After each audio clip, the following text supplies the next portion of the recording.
এই গ্রাউন্ডে জমিনের বুকে আমার প্রোটোকল, আমার ক্ষমতা, আমার দাম্ভিকতা কোনো কিছু আমারে বাঁচাতে পারে একজন ছাড়া। চিল্লায় বলতে হবে তিনি কে? সে আল্লাহ বললেন, গোলাম আমি বিপদের সময় ঠিকই তোমাদের বাঁচিয়ে নেই। ওই বিমানের ভেতরে 40,000 ফিট উপরে যখন তোমরা এয়ার টার্বুলেন্সের শিকার হও, তখন নাস্তিকও আল্লাহরে ডাকে, হিন্দু আল্লাহরে ডাকে। জোরে বলেন ঠিক কিনা?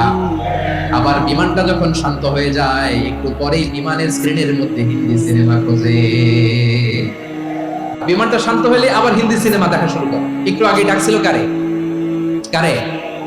দেখবেন বাংলাদেশে আমাদের ক্রিকেটাররা যখন অন্য কোনো দেশের সাথে খেলে, অনেক সময় এমন হয় বল বাকি একটা, রান দরকার 6টা।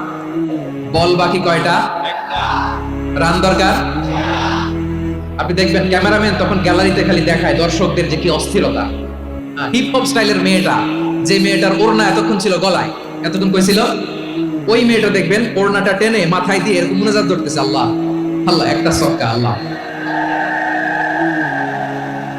আল্লাহ, আমার লাল সবুজের পতাকারে তুমি অপমানিত কইরো না আল্লাহ। ইন্ডিয়ার সাথে আমাদের খেলা আল্লাহ, আল্লাহ একটা সক্কা, একটা একটা